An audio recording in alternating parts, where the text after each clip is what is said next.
గురుమూర్తి arrest. సినీ ఫకీలో కంటే క్రూరంగా, ఊహించడానికి భయంకరంగా భార్యను చంపిన రాక్షసుడు గురుమూర్తి. ఎట్టకేలకు రాష్ట్ర వ్యాప్తంగా సంచలనం సృష్టించిన మీర్పేట్ హత్య కేసులో నిందితుడు గురుమూర్తిని పోలీసులు అరెస్ట్ చేశారు. చిన్న చిన్న గొడవల కారణంగానే తన భార్య వెంకట మాధవిని నిందితుడు ముందస్తు ప్లాన్ ప్రకారం హత్య చేశాడని పోలీసులు తేల్చారు.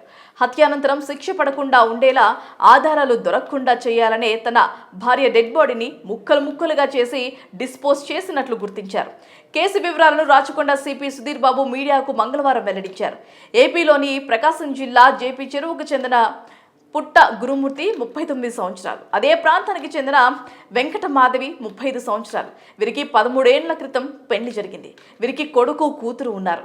ఆర్మీలో 15 ఏళ్లు జవాన్గా పనిచేసి రిటైర్ అయిన గురుమూర్తి హైదరాబాద్ మీర్పేట్ పరిధిలోని జిల్లెలగూడ న్యూ వెంకటేశ్వర కాలనీలో భార్య పిల్లలతో కలిసి అద్దె ఇంట్లో ఉంటున్నారు. స్థానికంగా ఉన్న ప్రైవేట్ సెక్యూరిటీ ఏజెన్సీ ద్వారా ఆర్డీఓలో ఓ గార్డుగా పనిచేస్తున్నారు. అయితే కొంతకాలంగా భార్యాభర్తల మధ్య తరచూ గొడవలు జరుగుతున్నాయి. దీంతో తన భార్యను హతమర్చాలని గురుమూర్తి భావించారు. ఈ నేపథ్యంలో సంక్రాంతి పండుగ సందర్భంగా 14వ తేదీన బడంగ్పేట్లోని బంధువుల ఇంటికి గురుమూర్తి, ఆయన భార్య, పిల్లలు వెళ్లారు. తిరిగి 15వ తేదీ రాత్రి భార్యాభర్తలు మాత్రమే తిరిగి ఇంటికి వచ్చారు.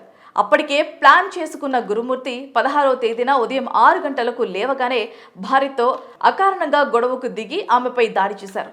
గోడకు బలంగా బాదటంతో తలకు తీవ్ర గాయమై ఆమె చనిపోయింది.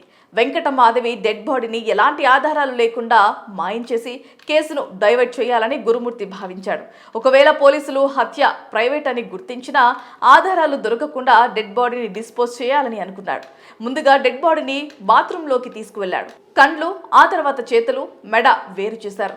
ఎముకల నుంచి మాంసం కోశాడు.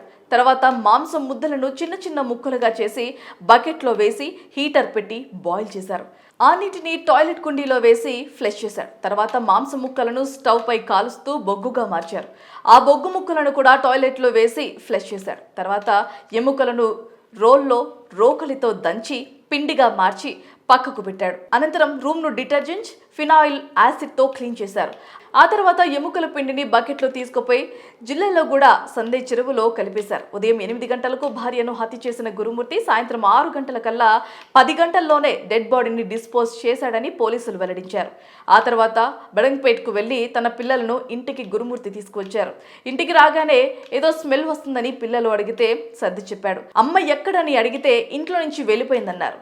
వెంకట మాధవి కోసం పేరెంట్స్ కాల్ చేయగా కనిపించడం లేదన్నారు. తర్వాత అమాయకుడిలా అత్తమామలతో కలిసి పోలీస్ స్టేషన్కు వెళ్లి మిస్సింగ్ కంప్లైంట్ ఇచ్చారు.